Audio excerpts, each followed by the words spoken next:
Audio Jungle. Fakultas Ekonomi dan Bisnis Islam IAIN Palangkaraya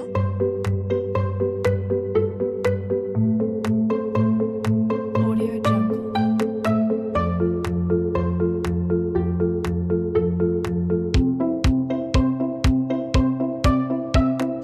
Audio Jungle.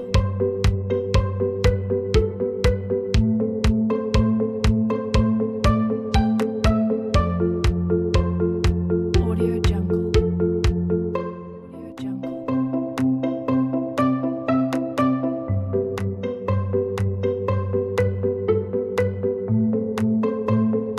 Audio Jungle. Assalamualaikum warahmatullahi wabarakatuh. Perkenalkan, kami dari kelompok 2. Nama saya Nur Saman. Saya Raffi Barokah. Saya Nur Septiani. Saya Siti Hadijah Maulidiyasari. Audio Jungle.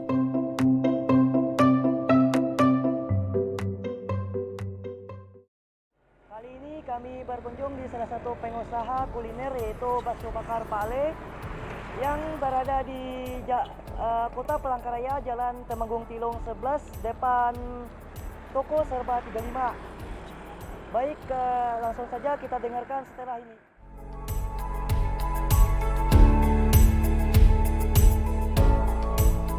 Audio Jungle. Assalamualaikum warahmatullahi wabarakatuh. Selamat pagi Bapak. Sebelumnya saya Siti Hadijah Maulidiyasari dan teman saya Nur Septiani. Seperti kesepakatan sebelumnya, kalau hari ini kan kita bakal bincang-bincang mengenai usaha yang Bapak jalankan saat ini. Sebelumnya dipersilahkan kan Pak buat memperkenalkan diri terlebih dahulu. Saya. Iya, perkenalkan diri. Assalamualaikum warahmatullahi wabarakatuh. Nama saya Rian, nama lengkapnya Muhammad Rian Khairuddin Al-Firdaus. Jadi saya adalah pemilik kuliner bakso bakar Pak Le. Ya. Kayak gitu. Sudah. Langsung masuk ke pertanyaan pertama lah. Bagaimana awal mulanya Bapak kepikiran untuk membuka usaha kuliner ini gitu loh Pak? Jadi asal muasal kami usaha bakso ini, saya lihat kayaknya kuliner yang sangat diminati ya, baik dari pelajar, mahasiswa dan umum. Itu kayaknya yang paling menonjol bakso kayaknya. Cuman kami pada saat itu juga berpikir gimana caranya yang jelas memperkenalkan kuliner ke masyarakat itu sangat susah. Makanya kami ini mencari terobosan baru. Kenapa kok dikasih nama bakso bakar? Karena bakso di Palangkaraya ini sangat banyak sekali, ya sangat banyak. Sementara untuk kita memperkenalkan produk kita, bakso kita itu sangat susah. Maka kami itu mencari terobosan gimana caranya biar masyarakat ini mengenal bakso kita. Di samping rasanya yang enak, kemudian tempatnya bersih, pelayanan juga bagus ya. Maka kami berawal dari istikharah kami sebenarnya. Karena kami muslim, kami berawal dari istikharah. Ilham apa yang baik untuk kita usaha bakso ini? Ternyata alhamdulillah muncul bakso bakar. Awalnya kami konsumsi sendiri di rumah, bakso kami bikin sendiri, maka ternyata kok cocok. Akhirnya kami bismillah buka bakso bakar namanya. Kenapa kok bakso bakar Pak Le namanya? Karena itu dari masyarakat sendiri yang datang selalu manggil kami tuh Pak Le. Ada bapak, ada ibu, kalau ibu panggil Bule, kalau bapak Pak Le, saya juga Pak Le kayak gitu. Makanya dengan latar itulah kami membuat bakso ini namanya bakso bakar Pak Le. Gitu. Dan juga kalau boleh tahu di sini menu andalan atau menu makanan dan minuman andalannya itu apa Pak? Yang paling diminati sama masyarakat konsumen di bakso bakar ini? Sampai saat ini kami mendirikan bakso bakar Pak Ali ini sudah kurang lebih berjalan 10 tahun. Dari tahun 2011 misalnya, 2011 ya. Nah, sampai saat ini 90%, bahkan bisa lebih dari 90% itu bakso bakar yang diminati masyarakat. Ya. Dari mahasiswa dan yang masyarakat umum itu rata-rata 90% masih bakso bakar yang diminati. Kemudian Pak, bagaimana strategi yang Bapak gunakan untuk memasarkan warung makan Bapak ini Bapak? Kan pertama-tama itu kan belum dikenal sama masyarakat Pak. Sampai dikenal sampai saat ini itu di masyarakat luas, itu bagaimana cara memasarkannya Pak? Itu memang perjuangan yang sangat luar biasa. Siapapun yang mendirikan usaha kuliner apapun ini namanya kuliner, sangat berat memang memperkenalkan ke masyarakat umum. Ya, sangat berat memang. Akan tetapi ketika masyarakat sudah tahu kualitas produk kita, makanan yang kita jual, maka dengan sendirinya masyarakat itu akan datang. Kami tidak memakai dalam memasarkan usaha kami tidak memakai brosur atau pakai sponsor itu tidak. Kami cukup memakai dari pelanggan kita, dari mulut ke mulut, dari mulut pelanggan kita, pelanggan satu kemudian ngomong ke keluarganya, ke kawannya, ke saudaranya dan sebagainya, seperti itu. Kami tidak ada cara khusus untuk memasarkan produk bakso bakar yang kita kelola ini, kayak gitu Mbak. Nah, kalau dari kinerja karyawannya sendiri Pak, ada nggak kriteria khusus untuk menjadi karyawan yang bisa bekerja di kuliner bakso bakar ini?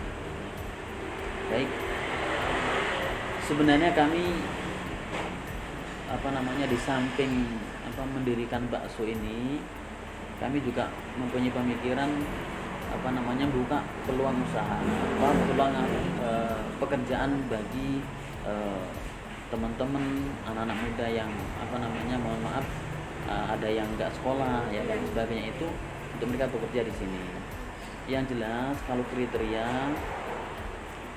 ya, yang satu pertama ya adalah rapi dari segi pakaian dan sebagainya, kemudian ramah terhadap siapapun, ramah dalam melayani di warung ini, kemudian selalu menjaga kebersihan. Jadi prinsip kami adalah menjual bakso bakar ini, yang pertama adalah rasa dari yang kita jual itu enak, kemudian pelayanannya bagus, dan yang ketiga yaitu adalah bersih tempatnya, seperti itu. Jadi nyaman, tiga itu yang selalu kami terapkan kayak gitu. Kemudian Pak, gimana manajemen yang Bapak gunakan buat ngejalanin usaha Bapak ini gitu Bapak?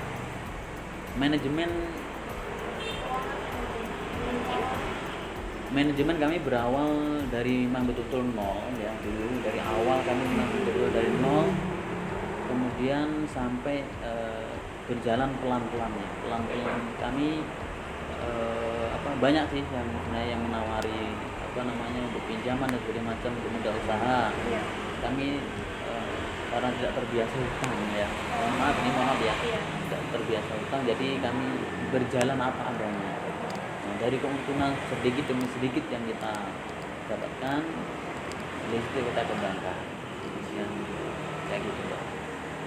Dan juga kalau boleh tahu Pak, biasanya omset per bulannya di warung bakso bakar ini berapa kira-kira Pak? Ya kalau awal dulu sih sedikit Mbak, ya sedikit karena berjuang ya. Saya cerita agak maju ke awal, karena memperkenalkan produk makanan ini sangat susah ya. Kami dulu awal pertama kali buka 7 bulan kami nggak pernah dapat untung. 7 bulan pertama kami nggak pernah dapat untung sama sekali. Jadi katakan seandainya modal 600 dapat 400, sekarang dapat 500 selama 7 bulan seperti itu. Nah setelah orang itu tahu kualitas makanan yang kita jual, akhirnya pelanggan itu tambah terus, setiap hari tambah terus, sampai berjalan 8 bulan setelah 7 bulan sudah 8 bulan dan mulai dapat keuntungan sampai sekarang. Kalau nilai omset yang kita hasil dapatkan berbeda karena setelah kita mengalami pandemi.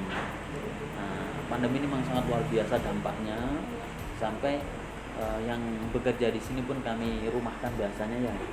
Walaupun mereka tuh ngomong juga sih anak-anak itu bilang kami nggak digaji nggak apa-apa, yang penting kami tinggal di sini makan di sini kayak gitu. Karena memang kemarin dampak pandemi sangat luar biasa betul. Saya juga kasihan kepada anak-anak yang bekerja di sini. Ada yang kami rumahkan, ada yang mereka nggak mau pulang sampai sekarang. Yang penting kami dapat makan. Jadi omset kami pada saat sebelum pandemi itu 5 juta per hari bisa dapat. Ya, seperti itu. Kalau sekarang karena apalagi yang awal-awal pandemi kemudian sampai 1 tahun itu sangat jauh sekali, jatuhnya itu sangat jauh sekali ya. Kalau dulu kami cari 5 juta itu sangat mudah, kalau sekarang jangankan 5 juta ya, yang penting kami yang saat ini bisa bertahan pun baik ya. Anak-anak tetap bekerja ya, bakso bakar tetap eksis di Palangkaraya seperti itu ya kayaknya setelah ada vaksinasi massal ini kayaknya karena pandemi juga sudah melandai, sudah mulai bangkit lagi, dan mudah-mudahan kami berharap juga pandemi segera berakhir dan semua pelaku usaha akan kembali seperti semula, seperti itu.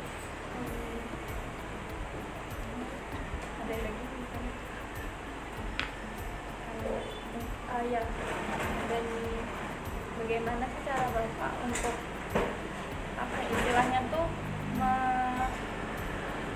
menjaga agar konsumen itu tetap setia untuk menjadi pelanggan setia di bakso bakar ini bagaimana? Ya. Atau dengan menjaga kualitas makanan dan minuman di sini atau bagaimana? Jadi kami bakso bakar bisa eksis juga atas semua pengunjung bakso. Kami berharap semua pengunjung bakso bakar ini ketika makan nantinya kembali lagi ke sini ya. Dan karena dengan mereka selalu datang ke sini, kami juga ada imbal balik ke masyarakat, terutama di panti asuhan kami ada juga ke sana larinya. Hasil ini tidak kami pakai sendiri, akan tapi juga dibagi-bagi dengan yang lain. Dan yang selanjutnya kualitas rasa kami tidak akan berubah dari awal bakso bakar buka sampai sekarang, tidak akan berubah.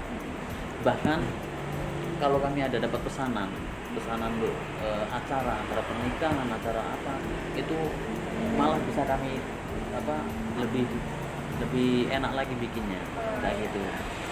Ya kalau yang di warung ya emang dari dulu sampai sekarang nggak akan berubah seperti itu. Walaupun pandemi, walaupun semua bahan tuh mahal, apalagi sekarang cabai yang sangat luar biasa, kami tidak mengurangi rasa yang ada di bakso bakar. Dari baksonya, dari kuahnya, dari mie ayam, sambalnya ya tetap seperti itu. Di sini bakso bakar Pak Le ini di Palangkaraya ini ada cabangnya atau enggak? Atau memang ini satu-satunya yang ada di Palangkaraya?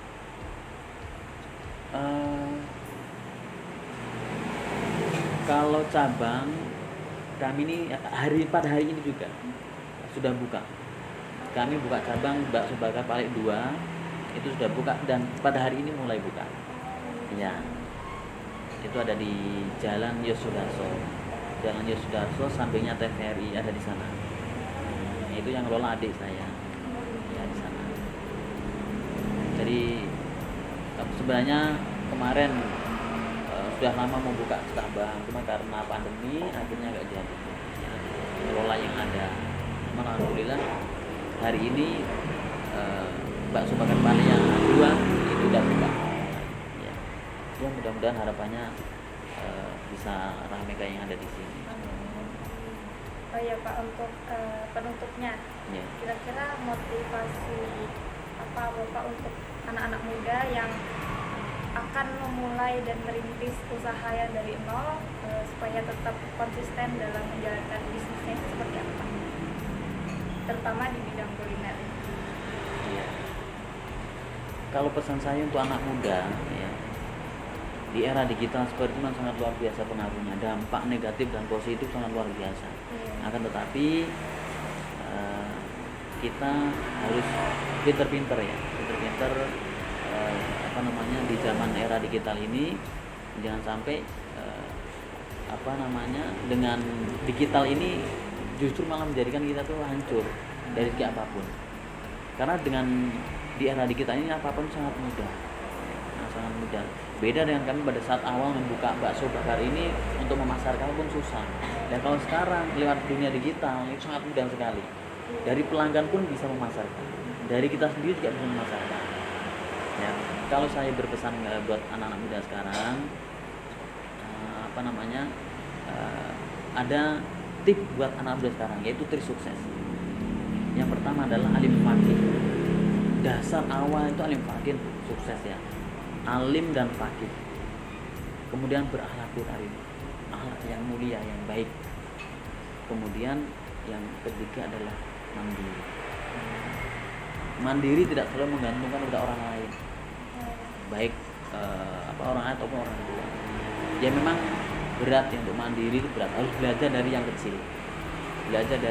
Kalau saya pribadi memang dari kecil sudah terbiasa hidup mandiri, karena latar belakang dari orang tua yang hidupnya di kampung, kemudian hidupnya juga pas-pasan. Akhirnya kami, dan pada saat itu kami ada sepupu kami, dan kami ini pinginnya sekolah yang tinggi, tapi karena terbentur di biaya. Akhirnya karena dengan latar belakang hidup yang seperti itu, kami mindsetnya kami balik, kami putar. Memang itu sangat berat. Saya di Palangkaraya dari nol enggak. Ya kerja bangunan yang sudah, ya tebas ya sudah, macam-macam semua kerja yang kami kerjakan. Sangat berat memang. Tapi perjuangan pasti akan menghasilkan sesuatu yang sangat besar. Yang penting kita jujur dan sungguh, seperti itu.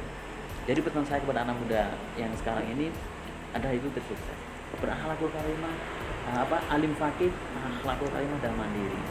Itu akan menjadi kebanggaan. Jadi tongkat estafet perjuangan ya ada di anak-anak muda sekarang. Begitu ya. Kalau saya seperti itu, Mbak. Baik Bapak, sekian Ya. pertanyaan yang bisa kami tanyakan hari ini Ya. Pak. Terima kasih atas waktunya. Kami ucapkan terima kasih banyak Bapak sekali lagi. Baik, untuk kawan-kawan semua jangan lupa mampir ke warung makan bakso bakar di Jalan Temanggung Tilung, seberang toko baju Serba 35, dan cabang yang kedua di Jalan Yosudarso samping TPRI.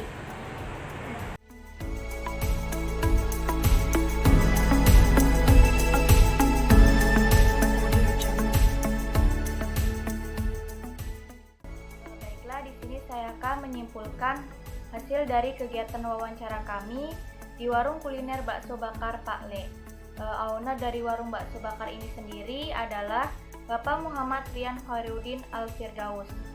Selain menjadi owner di warung bakso bakar ini, beliau juga seorang petani. Letak dari warung ini sendiri bertempatan di Jalan Temanggung Tilung 11 seberang toko Serba 35. Dan telah membuka cabang di Jalan Yosudarso, tepatnya di samping TVRI. Alasan Bapak Rian menamai warung bakso bakar Pak Le ini dikarenakan konsumen sendiri sering memanggil Bapak ini dengan sebutan Pak Le, sehingga Bapak ini terinspirasi untuk menamai tempat usahanya dengan sebutan bakso bakar Pak Le. Kemudian menu-menu yang ada di warung ini terdapat beberapa menu makanan dan minuman yang tersedia, yakni ada bakso bakar, bakso biasa, mie ayam bakar, mie ayam biasa. Dan minumannya ada teh es, teh hangat, es jeruk, dan juga jeruk hangat. Nah, warung bakso bakar Pak Le ini dapat dinikmati dari semua kalangan, dari anak-anak hingga orang tua. Dikarenakan rasa bakso bakarnya yang enak dan juga harganya terjangkau untuk semua kalangan. Dan omset yang dihasilkan warung bakso bakar ini pada saat sebelum pandemi mencapai kisaran 5 juta per hari. Itulah kesimpulan yang bisa kami berikan untuk teman-teman. Semoga melalui video ini bisa bermanfaat bagi teman-teman semua. Saya akhiri, wassalamualaikum warahmatullahi wabarakatuh.